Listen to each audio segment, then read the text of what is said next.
card. My note card. Okay, my eye is itchy. My eye is itchy. My eye is actually itchy. Okay. Context, okay, my eye is not itchy anymore. As men have to fight, women have to wait and plan. Now, that shows inherent sexual bias and dimorphism of gender roles. Now, I personally don't believe in it, and I used to actually think that there is inherent gender bias in every time period, and while there is, I almost adore Philippa Gregory for the fact that she removes the gender slant and the gender bias and almost makes the females equals in a time period where, let's just be honest, they're not. Now, it goes over the Cousins' War. It is The White Queen by Philippa Gregory, because I haven't mentioned the title yet.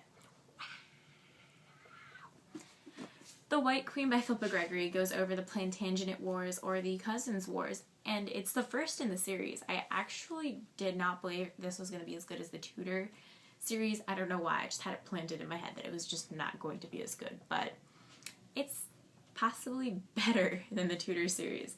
Always thought the Tudors were full of sex, adventure, fighting. No, just all of British history is. Let's be honest here, all history is. So, this book's not all fact, but it's not all fiction either. There was a disappearance of Edward and Richard and the princes, and I thought that it was complete fact when I read it, so I decided to look it up, but turns out there's an entire, world of conspiracy theories about what actually happened when they disappeared, and that just made me love the book more. Now, I absolutely adored this book. I just liked it for the fact that there was no real sexual dimorphism. Both the sexes are fighting for something. The men are fighting for honor, their country. The women are fighting for honor of their family, their respect, the world. They're fighting for the safety, the children, everything at home, basically. They're fighting for their homes. The men are fighting for their country. And indirectly, their homes. They have a serious lack of tension between the genders. The genders are equal in their own sense, in the way Philippa Gregory writes. The men aren't biased like the time period. They're not like, up here, yeah, all the way up here, I'm a man, I'm macho, and the women are all down here because they're subservient. No, everyone has an equal role. In addition, it's really well written. She uses the sex and the violence to break the gender roles, and I like spitting in my chair. I'm doing this a lot. She uses sex and violence to break the gender roles and almost makes it as tools of manipulation. The manipulation that goes on makes it almost feminist in the way that it happens. Now, there's also inherent gender bias in the fact that Elizabeth Woodville gets called a witch for just having so many babies and being the queen. Now, she also had the secret marriage, and there's this entire constant tension over the fact that she had a secret marriage with Edward, who was going to be king at one point in time.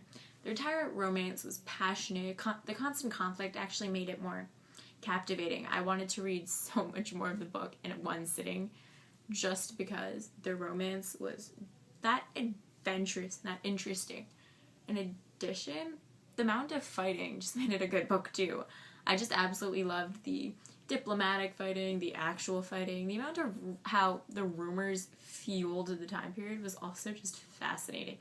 I really hope my camera is focusing, because this is my fourth time saying the exact same stuff, and I'm just But anyways, I absolutely adore this book. I'm going and picking up the other two as soon as possible, probably when my school has a fundraiser, Barnes & Noble's. Every book. So, I'm gonna go buy those, but honestly, I'm just super impressed with this book, and this entire series just seems like it's going to be fantastic. You guys should go read it too.